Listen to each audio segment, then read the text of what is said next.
পুষ্পরানীর ছেলে বাঁচে না। ও মা, জলজান্ত পুরুষ মানুষ বলে কি না আমি তোমার সতীন।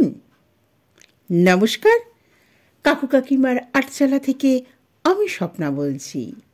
আজকের গল্প সৈয়দ মুস্তাফা সিরাজের লেখা সাজঘর, পাঠে আমি স্বপ্না।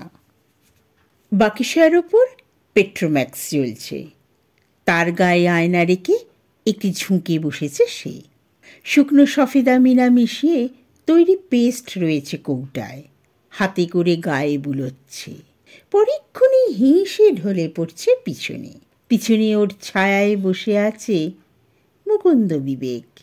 খোঁপা বুকে ঘষা খেতেই সে সাবধানে গন্ধ শুকছে। এই গন্ধ পুষ্পর, কি যেন মনে পড়িয়ে দেয়, কি যেন একটা কোন জন্মের স্মৃতি মগজের অন্ধকারে একলা বিষণ্ণ জোনাকির মতন জ্বলে। ম্যানেজার নলিনী বলে, নিতাইটা ওই রকম, তবে পাটিয়ার হিসেবে মন্দ নয়, বুঝলেন? এ তল্লাটে ফিমেল বলতে ওর তুল্য সত্যিই কেউ নেই। নেই নাকি? পুষ্পর ঠোঁটে কেমন বাঁকা হাসির কুঞ্জন। তবে আর আমার কি দরকার ছিল? এই নিতাই টিতাই দিয়ে চালালেই তো পারতেন। নলিনী ঘাবড়ে যায়। আজ্ঞে না দিদি, কথাটা তা নয়। এ তো কালের হাওয়া, বুঝতেই পারছেন। বারোয়ারি পুজোর আসর, গাঁয়ের সবাই মিলে চাঁদা দিয়েছে। সকলেরই 5 থুপির পুষ্পরানী মানে আপনার অ্যাক্টিং দেখার ইচ্ছে। হ্যাঁ, খাসা আপনার পাটিয়ারি দিদি, বড় চমৎকার। গতবার কান্দির আসরে যখন প্রথম আপনার সোনাই দেখি, তখন থেকে আমারও মনে মনে ইচ্ছে ছিল আমারও বইখানা ভাঙব, আর সোনাই দিতে হলে আপনাকেই দেব। বিবেক মুকুন্দ, সেও বাইরের হায়ার প্লেয়ার, পুষ্পকে রাগাতে ভালোবাসে। সে বলে, যাই বলুন, আমাদের নিতাই বেশ স্টেজ ফিটিং। ফর্সা রং, টানা চোখ, গলাটাও মিহি, সাজলে। পুষ্প সকৌতুকে ঘাড় ঘুরিয়ে বলে, বলো বলো, বলে যাও না বাবা। আর আমি তো খেদি পেছি, ময়লা রং, সাজলে সুরপোনাখা। আজ আমি না হয় শ্রোতা সেজে নিতাই চন্দের অ্যাক্টিং দেখি। সাজঘরের ভিড় হাসিতে ফাটে। নলিনী বলে, না দিদি না, অন্নপূর্ণা পুজোর আসর, লোকে দেবী দেখবে না আপনাকে, সেই হচ্ছে সমস্যা। চাঁদের সঙ্গে তুলনা। পাড়ার কর্তা বিধুভূষণ এসে গেছেন। দরজার ভিড়ে মুখ গলিয়ে তালা দেন, জলদি জলদি, লোক আটকানো যায় না। কই হে মাস্টার, আসরে যন্ত্রপাতি দাও বাপু, নয়তো আগুন লাগিয়ে দেবে সেবারের মতন। পুষ্পর দিকে সামান্য ঝুঁকে নলিনীর মন্তব্য, বিধু সামন্ত মশাই মস্ত গেরস্ত, গাঁয়ের সেরা। পুষ্প যেন ব্যাপারটা সমঝেছে। এমন ভঙ্গিতে মুখ তুলে সেই ভাসমান মুন্ডুর দিকে সহাস্যে তাকালো, প্রণামও করল। বিধুভূষণ এতক্ষণে ওকে লক্ষ্য করে বলেন, এই যে মা লক্ষ্মী, বাহ, বেশ বেশ বেশ, নাম শুনেছি খুব, নামের গুণ যেন মজায় রেখো মা। খুব বড় আসর, তল্লাটে বাবু ভদ্র সব এসে জুটবেন। পুষ্প ফের সাজতে মন দেয়, যত্ন করে ভুরুতে তুলি বোলায়। পরীক্ষণেই বলে, কই আমার সতীনটি গেল কোথায়? তাকে ডাকুন। কেউ কেউ সাজঘরের ভিতর এদিক ওদিক সত্যিকারের নিতাইকে খোঁজে। রঙিল ঝলমলে পায়জামায় সবে পা গড়াতে গিয়ে নীরেন হঠাৎ অনুচ্চ কণ্ঠে একবার নিতাইয়ের নাম ধরে ডাকে।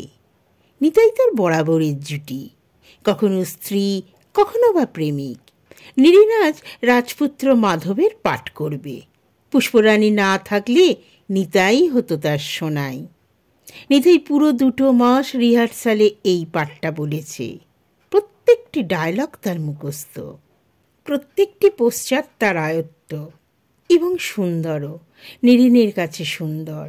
নিতাইয়ের প্রতি ওর আশ্চর্য মোহ কাজ করে মনে। ও কোনো সময় নিতাইকে না ভাবতে পারে পুরুষ, না ভাবতে পারে নারী।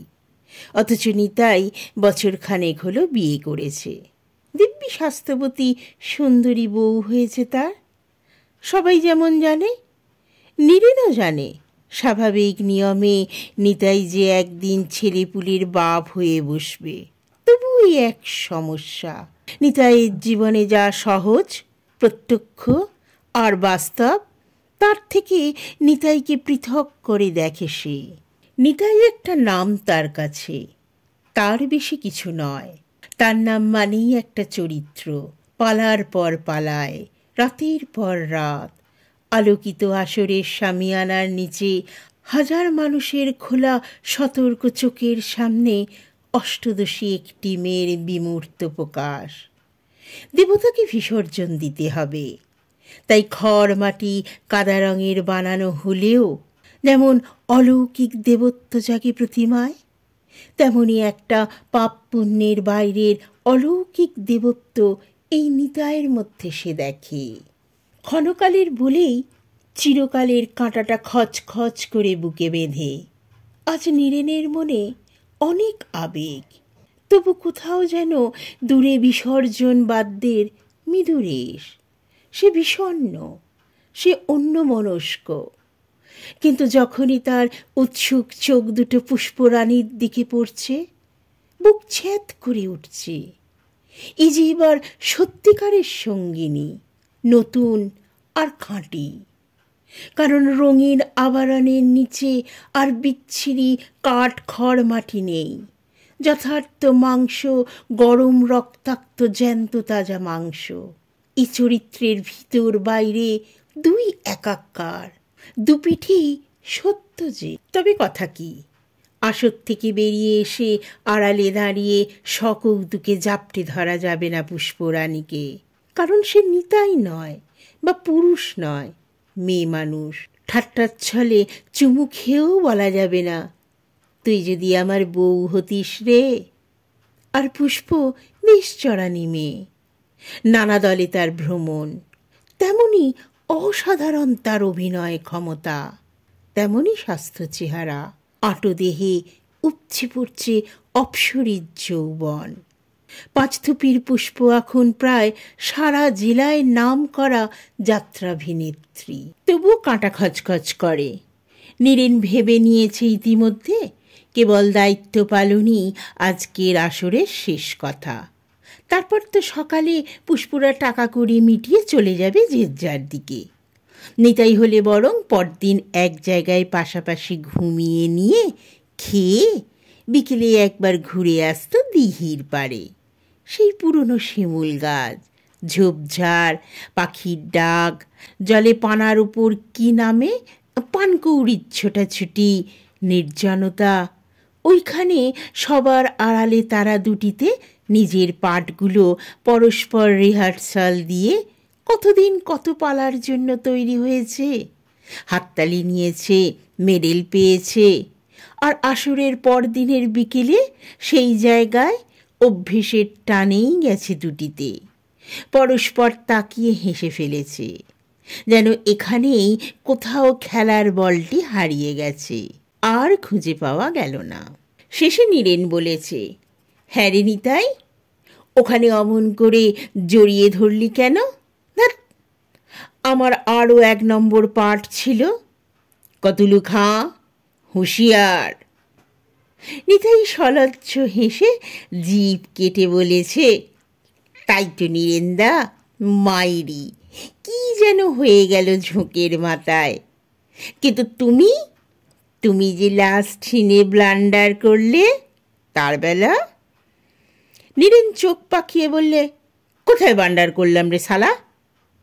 কেন, ওই যে নাজিম খাঁর পাটের আগে।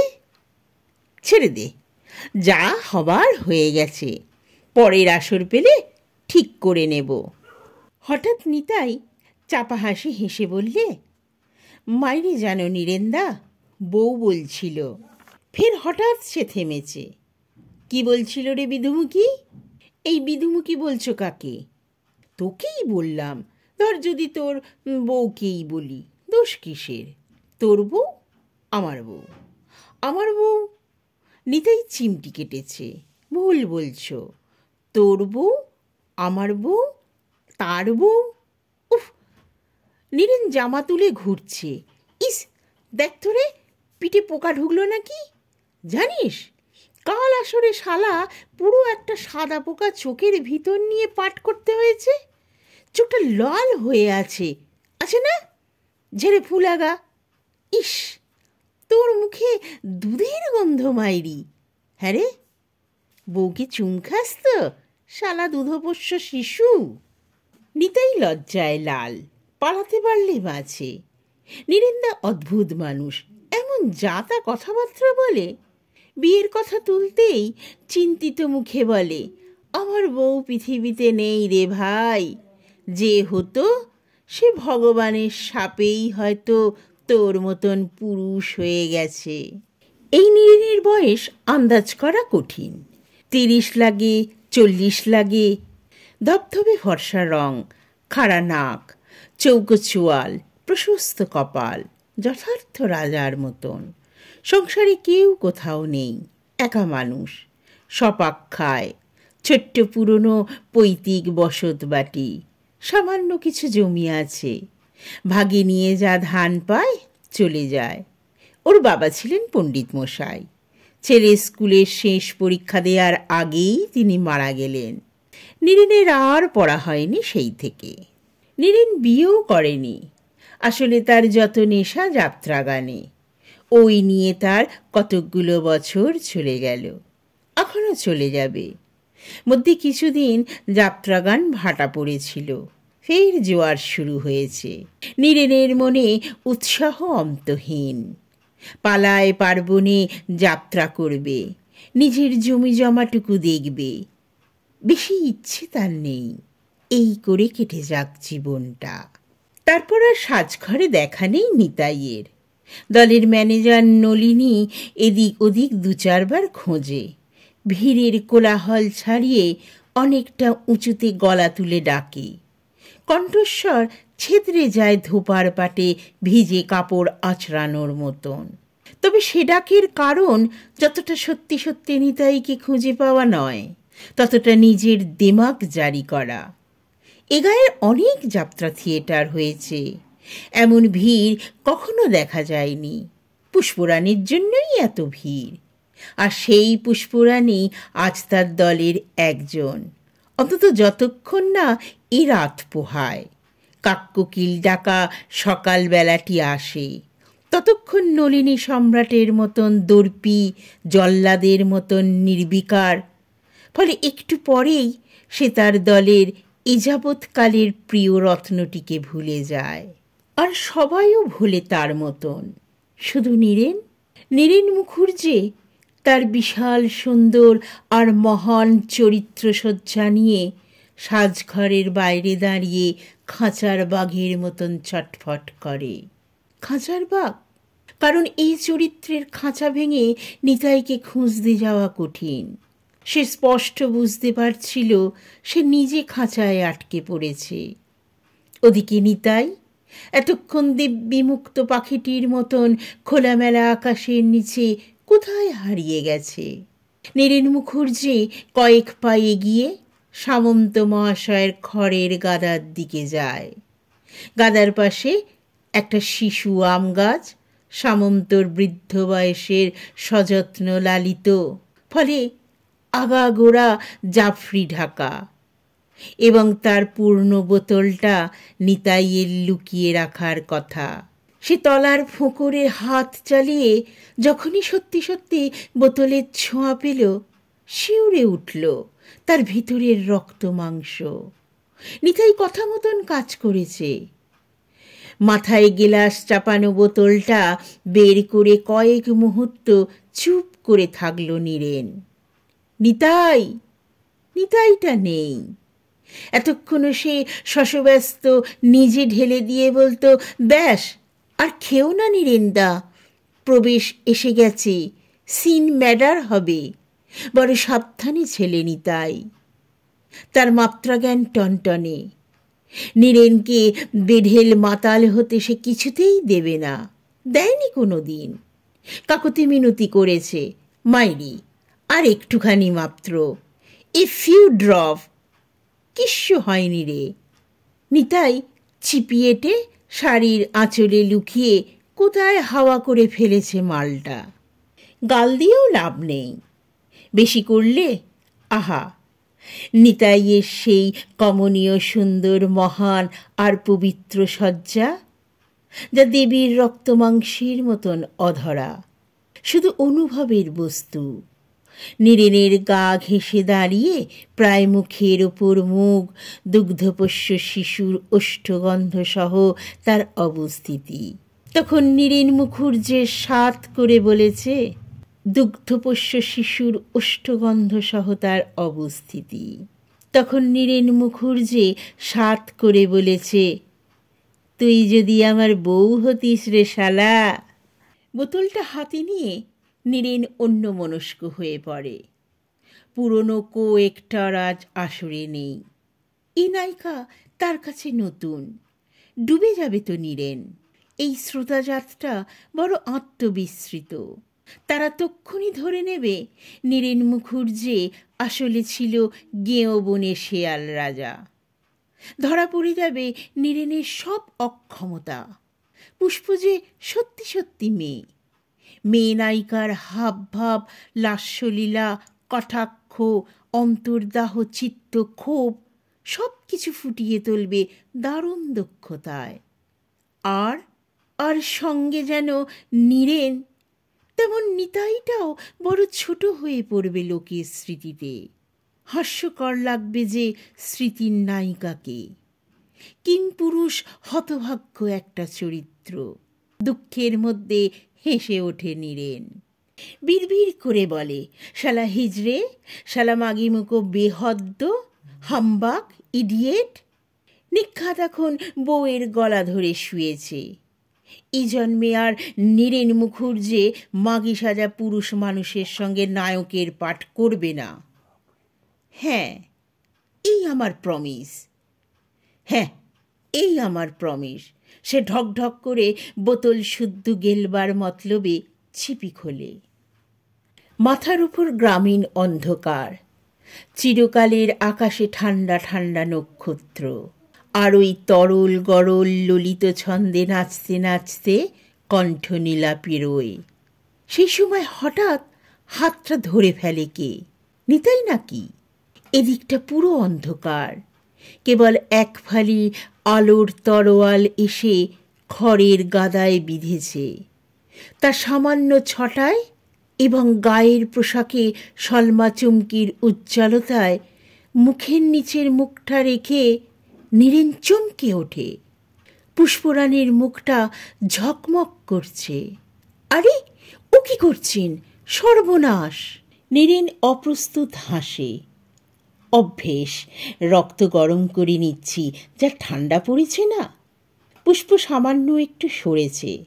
নাকের কাছে হাতের চেটো রেখে সে বলে, আমি কিন্তু আপনাদের ম্যানেজারকে বলে রেখেছিলাম, অ্যাক্টরদের মুখে মদের গন্ধ আমি সইতে পারি না। আসরের মধ্যে হুড়মুড় করে বমি করে ফেলব। নলিনীকে? নীরেন একটু দমে যায়। ভুলো মন ব্যাটার, বলেনি তো? বললে শুনতাম বই কি, একটা রাত্রির বই তো নয়। হ্যাঁ, খবরদার আর খাবেন না, পুষ্পরানী গম্ভীর হয়ে বলে। কয়েকটা পান খেয়ে নিন। আর দেখুন, কখন থেকে আপনাকে খুঁজছি, কয়েকটা কথা বলার আছে। বেশি নেশা হয়নি তো? না না, সবে এক ঢোক মাত্র, নীরেন শিশুর মতন বলে যায়। বরং পাতিলেবু আনিয়ে চুষে নিন, পুষ্প বলে। হ্যাঁ, বলছিলাম কি, ওই যে প্রথম দিকে আংটি বদলের সময় আমি যখন প্রণাম করব, আপনি আপনি কি করবেন বলুন তো? নীরেন সরল মনে বলে, কি করব? পুষ্প কয়েক মুহূর্ত ওর দিকে তাকিয়ে কি যেন খোঁজে, নাকি কিছু ভেবে নেয়। তারপর বলে, আমার দু কাঁধে হাত দিয়ে টেনে তুলবেন। তারপর আমরা চোখে চোখ তাকিয়ে থাকব, ধরুন 1 মিনিট। তারপর সেই রকম স্টেপিং। পুষ্প অবিকল পা ফেলে কিছু হটে, ফের সামনে।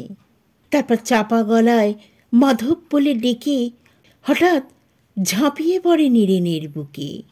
আর নীরেনের পা থেকে মাথা অবধি ঠান্ডা হয়ে যায়, অবশ লাগে। নিতাই হলে বরং উল্টোটাই ঘটেছে, রক্তে দ্বিগুণ জ্বালা, আরো জড়িয়ে ধরার স্বাদ। কারণ সে অধরা হয়তো, কত কি ঘটেছে। ওরা যেন যুগান্তরকালে সাবভ্রষ্ট নায়ক নায়িকা। দেহের অলঙ্ঘনীয় দুর্ভেদ্য পাঁচিলের দুপাশে দুজন কিন্নর কিন্নরী পরস্পরকে পেতে চাইছে। ঠিক এই সব অদ্ভুত কথা মনে হলো নীরেনের। আর নির্বোধের মতন নিতাইটা ফিসফিসিয়ে উঠেছে, আমি যদি সত্যি মেয়ে হতাম নীরেনদা। পরক্ষণেই খিলখিলিয়ে হাসি। পুষ্প সরে দাঁড়িয়ে বলে, আসলে কিন্তু এমন চুপচাপ থাকলে চলবে না।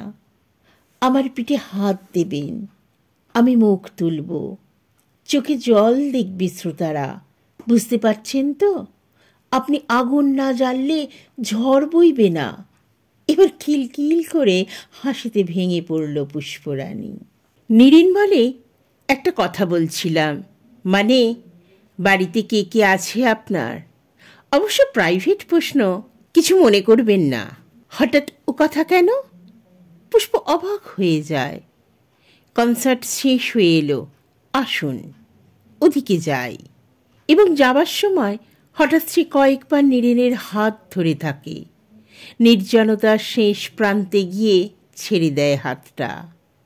নীরেনের মনে হয় এখানে সে সত্যি সত্যিই একলা হয়ে পড়ল। পুষ্প বলেছিল, আপনি আগুন না জ্বাললে ঝড় বইবে না। নীরেন সত্যি সত্যি আগুন জ্বালিয়েছিল, আর ঝড়টাও বয়েছিল আসরে। বিধ্বস্ত শ্রোতারা উন্মুখ হয়ে ভেসেছিল সর্বক্ষণ। সাধু সাধু, সাবাস। গ্রামের অভিজ্ঞতা এই আসর তুলনাবিহীন। গোঁফ কামিয়ে মাগি সাজার কোনো মানেই হয় না। ওরা সবাই বলা বলি করছিল। আর পুষ্প নীরেনকে বলেছে, আপনার মতন জুটি পেলে আমি রাজ্য জয় করে ফেলতাম নীরেনবাবু। বুঝতেই তো পারছেন, পরের দলের হায়ার যাই, মজুরি গুনে কাজ মাত্র। যেমন আনাড়ি জুটি সব, তেমনই হ্যাংলা। হাঁ করে তাকিয়ে থাকবে না পাঠ বলবে। পুষ্প আরও বলেছে, চুপি চুপি বলছি, এবার যেসব বায়না আছে সেই সব আসরে যাবেন আমার সঙ্গে। ভালো টাকা পাবেন কিন্তু, খুব ভালো সেট হবে আমার। এক চেনা জানা নাচিয়ে আছে, পদ্মরানী, কুসুমপুরের মেয়ে, জাতি কিন্তু চাড়াল। দেখলে ধরার সাধ্যি নেই কারোর। তাকে সেটে নেবার কথা চলছে। কেমন চমৎকার হবে না? আর কান্দি থেকে বাঁশিওয়ালা বাটুলও থাকবে, অন্ধ বলাই সাজিয়ে থাকবে। আর আমার মাস্টার তো রয়েইছে। বায়না হলে বলবো, পুরো সেটটা নিতে হবে, আমার জুরি না নিলে হিরোইনের রোল নেব না। কেমন? নীরেন ঘাড় নেড়েছে। সে খুবই বিচলিত। নতুন জগতের দরজা খুলে পুষ্প তাকে ডাকছে, চলে যাবেই। না গিয়ে কি করবে? বড় একলা লাগছে হঠাৎ। এতদিন পরে চারপাশটা কেমন খালি হয়ে গেল। কেন সে বুঝতে পারছে না। পাশাপাশি বসে শেষ রাতে গরম গরম খিচুড়ি আর পাঁঠার মাংস খেয়েছে পুষ্প। নীরেনের দিকে ভারী লক্ষ্য। নীরেন নীরব আর শান্ত, ক্লান্ত। শেষে খাচ্ছেন না কেন বলে পুষ্প এঁটো হাতে ওর পাতের মাংস ঘেঁটে দিয়েছে। কি জাত কে জানে, বামুনের পাতের এঁটো হাতে ওর পাতের মাংস ঘেঁটে দিয়েছে। তাহলেও এটা অভ্যেসের গুণে মেনে নিতে হবে। নলিনী পুষ্পর হাতে জল ঢেলে দেবার পর নীরেনকে বলেছে, এসো হে নীরু ঠাকুর, তোমার কাজেও পুণ্যিনী। তা দেখো, পুষ্পরানীর মন পড়েছে তোমার দিকে, শালিকে ছেড়ো না, চিরকাল তো কলুর বলদ হয়েই কাটালে। কথাটা লাগানসই, অর্থবহ বটে। ওহে নলিনী, নীরেন বলেছে, সেই মাগি শালাটা কই? গানও শোনোনি নাকি? কই দেখিনি তো। নলিনীর ঠোঁটে তাচ্ছিল্যের কুঞ্জন। ছেড়ে দাও বেটা, বাউরির কথা বউয়ের কাছে নাক ডাকছে। নলিনী যেন এতদিনে হঠাৎ মনে পড়ে গেল নিতাই যাতে বাউরি। কিন্তু নিতাই যে বাউরি তা একদিন সবাই ভুলেছিল কেমন করে। ওই নলিনী ঠাকুরদার আগে ছিল দলের ম্যানেজার। তা কৃষ্ণযাত্রার দলের রাধিকা হয়েই নিতাইয়ের বাল্যকাল কেটেছে। নিতাইকে তিনি লেখাপড়া শিখিয়েছিলেন, নিজের হাতে কখনো তার জামা কেচেও নাকি দিতেন। সামান্য কিছু চাগরান জমিও নিতাইকে দিয়ে গেছেন বুড়ো। তা না হলে নিতাইয়ের শরীরটা রোদ জল বাতাসে খেটে বড় বিচ্ছিরি হয়ে উঠত, পুরুষালী হতো, থাকতো না অত কমলীয়তা, এত লাবণ্য। তার এত নিটল দেহভঙ্গিমার হেতু ওই জমিগুলো। পাকা রাস্তায় সকাল 7টার বাস, সেই পাশে পুষ্পরা যাবে। তারা লাগিয়েছে কতক্ষণ থেকে। এদিকে এক অনাসৃষ্টি কাণ্ড, টাকা কিছু কম পড়েছে। বাসিমুখী তো কেউ টাকা কড়ির বাক্স খুলবে না। হয়তো সেটা অছিলা, চাঁদা কারবারে প্রতিবারই এমন বিশৃঙ্খল হয়। ড্রেসার পেন্টার মাসিওয়ালা বাস ট্রেন ফেল না করিয়ে কোথাও বা সহজে টাকা কড়ি মেটে? এটা যাত্রাফাত্রার নিয়ম, বিধু সামন্তর মন্তব্য এটা। ওদিকে নলিনী হন্তদন্ত। পুষ্প বিকৃত মুখে বলে, তখন যে বড় বড় কথা বলা হচ্ছিল, জাগ গেল কোথায় শুনি? কাজ করি নিয়ে এখন যে যার দিকে কাটবার তালে। না, বর্ধমানের বায়না আজ বড় আসর, ওরা ডোবাচ্ছে দেখছি। ও নীরেনবাবু, বলি আপনার তো নিজের গাম বটে, দেখুন না দাদা একটু। নলিনী এসে যায়, সবিনয়ে বলে, দিদি মাত্র 2 টাকা কম দিচ্ছি, ফের সরস্বতী পুজোর ক্লাবের আসরে বই ভাঙছি, আপনি তো রইলেনই। পুষ্প রাক্ষসীর মতন হাউমাউ করে ওঠে, না না না না, কমটম চলবে না মশাই, এ কি অলক্ষণে কথা। অমন দল তো কখনো দেখিনি। আপনাদের গ্রামের নাম ডাক আছে, সেই খাতিরে এতটা কম টাকায় মায়না নিলাম, তার উপরে 2 টাকা কম? না, চলবে না। হয় দিন, নয়তো বলুন দেব না। ছিছি, তা কি নয়। নলিনী জিভ কাটে, হয় না তো? এ কি মাছ শাকের দর চলছে? পুষ্প দাঁত খিচিয়ে ওঠে। নীরেন বলে, ঠিক আছে, আমি দিচ্ছি। পকেটে হাত ভরে সে। নলিনী লাফিয়ে ওঠে, আরে সে কি মুখুর্জে, তোমার কাছে জীবনে কেউ 1 পয়সা চাঁদা নেয়নি, তুমি হলে আমাদের মধ্যমণি। না না, অপমান করো না হে, আমি আসছি। আসলে এটা একটা রেয়াজ। নলিনী শেষ অবধি পুরো টাকা কড়ি চুকিয়ে জনান্তিকে বলে, আচ্ছা কঞ্জুস বাবা সব, এমন কখনো দেখিনি। বাল্যকাল থেকে এই দল করে চুল পাকলো, মাগিকে টাকায় জন্ম দিয়েছে হে। পুষ্প গোজকাজ করে উঠে দাঁড়ায়, বলে, কই নীরেনবাবু, রেডি তো? বাড়িতে গিন্নিকে বলে আসুন, ফিরতে কদিন দেরিও হতে পারে। বর্ধমান এলাকায় গেলে বায়নায় লাইন পড়ে যায়, কত মেডেল কুড়োবেন দেখে নেবেন। বলে আসুন গিন্নিকে। এই কথায় সবাই ভিড় হেসে ওঠে, আর নীরেনও হাসে। নলিনী বুড়ো আঙুল দেখিয়ে বলে, সে গুড়ে বালি, নীরেন মুখুর্জে ও কম্ম করেনি দিদি, বেঁচে গেছে। পুষ্প কটাক্ষ হেনে বলে, ও মা, তাই নাকি? তবে তো সোনায় সোহাগা, আমার নাচতে ইচ্ছে করছে যে। নির্লজ্জা পুষ্পরানী সবার চোখের সামনে নীরেনের হাতটা টেনে নিয়ে হাঁটতে শুরু করেছে। আর ভিড়টা স্তব্ধ এবার। স্তব্ধ সকালবেলার গ্রাম, শীতের রোদে দাঁড়ানো চুপচাপ বিষণ্ণ গরু বাছুর, ঘাটের ঠান্ডা জলের ধারে বৌঝিরা নীরবে তাকিয়ে আছে। গাছপালার পাতা নড়ে না, ভিজে ধুলোর ওপর চপ্পলের ধূপধাপ আওয়াজ ওঠে। ওদের নায়ককে বেঁধে নিয়ে যাচ্ছে বিদেশিনী নায়িকা। এই সকালবেলাটা যেন ভৈরবীর সুর হয়ে বাজছে গভীরে। আশা আর বিষাদে গ্রামের পথ ভরে উঠেছে। যেতে যেতে পুষ্প হেসে বলে, শিশু তিনটি গেল কোথায়? হিরোকে ভাগিয়ে নিয়ে যাচ্ছি, গোসা করে খিল দিয়েছে বুঝি? মুকুন্দ বিবেকবাণী বর্ষণ করে। থাক বাবা, আর দরদ দেখিও না। মা কালীর মতন বেড়াচ্ছ রিতাই রানীদের মুন্ডু কেটে, আবার দরদ? সকৌতুকে পুষ্প বলে, উদ্ধার করছি বলো, নাকি নীরেনবাবু? নীরেন মৃদু হাসে। পুষ্প মন্দ বলেনি। সাভ্রষ্ট কিন্নরটার গতি করে দিল পুষ্প।